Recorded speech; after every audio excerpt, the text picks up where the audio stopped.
माँ बेटे के अनमोल प्यार की कहानी। तकरीबन 30 साल अविवाहित डॉक्टर संदीप ने देर रात घर में घुसते ही अपने माँ से कहा, माँ मुझे कुछ महीनों के लिए विदेश जाना पड़ रहा है। तेरे रहने का इंतज़ाम मैंने वृद्धाश्रम में करवा दिया है। तब माँ बोली, बेटा तेरा विदेश जाना ज़रूरी है क्या? माँ की आवाज़ में चिंता और घबराहट साफ झलक रही थी। तब डॉक्टर संदीप बोला, माँ मुझे इंग्लैंड जाकर कुछ रिसर्च करनी है। वैसे भी तो कुछ ही महीनों की बात है, फिर मैं आपको घर वापस ले आऊँगा। जैसी तेरी इच्छा बेटा, मरी सी आवाज़ में माँ ने कहा। यह कहकर माँ सोने चली गई। दूसरे दिन संदीप माँ को पड़ोस के एक वृद्धाश्रम में छोड़ आया। वृद्धाश्रम में आने पर शुरू में हर व्यक्ति के चेहरे पर जिंदगी के प्रति हताशा और निराशा साफ झलकती थी, लेकिन जानकी देवी जी के चेहरे पर वृद्धाश्रम में आने के बावजूद कोई शिकन तक नहीं थी। एक दिन आश्रम में बैठे कुछ बुजुर्ग आपस में बातें कर रहे थे। उनमें से 3-4 बूढ़ी महिलाएं भी थीं।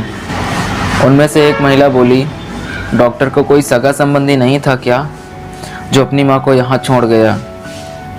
तब वहाँ बैठी एक महिला बोली, जानकी देवी जी के पति की मौत जवानी में ही हो गई थी। तब संदीप करीब 5 साल का था। पति के मौत के बाद जानकी देवी जी और उसके बेटे को रहने और खाने के लाले पड़ गए थे। तब किसी रिश्तेदार ने उनकी मदद नहीं की थी। जानकी देवी जी ने दूसरों के घर में झाड़ू पोछा करके अपने बेटे संदीप को पढ़ाया लिखाया। संदीप भी पढ़ने में बहुत होशियार था, तभी तो वह डॉक्टर बन गया।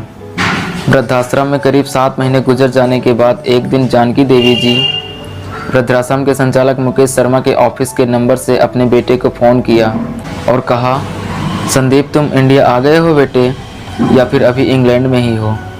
संदीप का जवाब था, माँ मैं अभी भी इंग्लैंड में ही हूँ।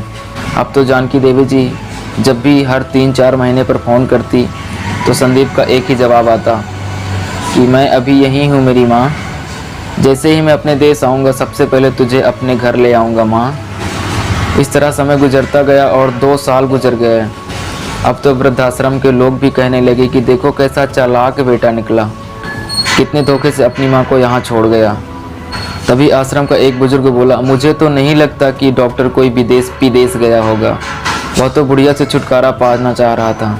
तभी किसी और एक बुजुर्ग ने कहा, मगर वह तो शादीशुदा भी नहीं था, फिर होगी कोई गर्लफ्रेंड जिसने कहा होगा पहले माँ के रहने का अलग इंतज़ाम करो तभी मैं तुमसे शादी करूँगी। ये सभी लोग ऐसी बातें इसलिए कर रहे थे क्योंकि उनके साथ ऐसा ही हुआ था। 2 साल आश्रम में रहने के बाद जानकी देवी जी को अपनी नियति का पता चल गया था। बेटे का गम उन्हें अंदर ही अंदर खाने लगा। वह पूरी तरह टूट गई।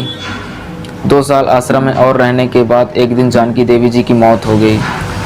उनकी मौत पर आश्रम के कुछ लोगों ने आश्रम के संचालक शर्मा जी से कहा, इसकी मौत की खबर इसके बेटे को तो दे दो, हमें तो नहीं लगता कि विदेश गया होगा, वह होगा यहीं कहीं अपने देश में। तभी शर्मा जी बोले, इसके बेटे को मैं कैसे खबर करूं? उसे मरे तो 3 साल हो गए।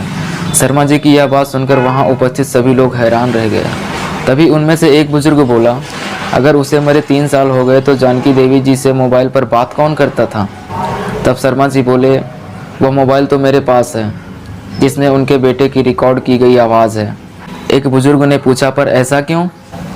तभी शर्मा जी बोले, करीब 4 साल पहले जब संदीप अपनी माँ को यहाँ छोड़ने आया था तभी उसने मुझसे कहा था कि शर्मा जी मुझे ब्लड कैंसर हो गया है और डॉक्टर होने के नाते मैं अच्छी तरह जानता हूँ कि इसकी आखिरी स्टेज में मुझे बहुत तकलीफ़ होगी।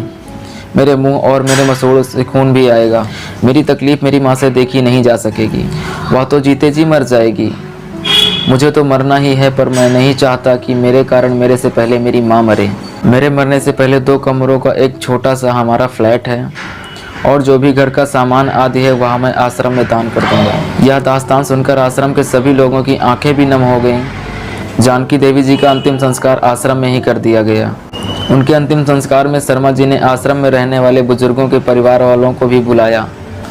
माँ बेटे के इस अनमोल प्यार और अटूट दास्तान का कुछ लोगों पर इतना असर हुआ कि कुछ बेटे अपनी बूढ़े माँ बाप को वापस अपने घर ले आए। दोस्तों, कभी भी अपने माँ बाप को दिल मत दुखाना, कभी भी अपने माँ बाप को वृद्धाश्रम में भेजने की मत सोचना। बहुत मेहनत करते हैं वो हमें पालने के लिए।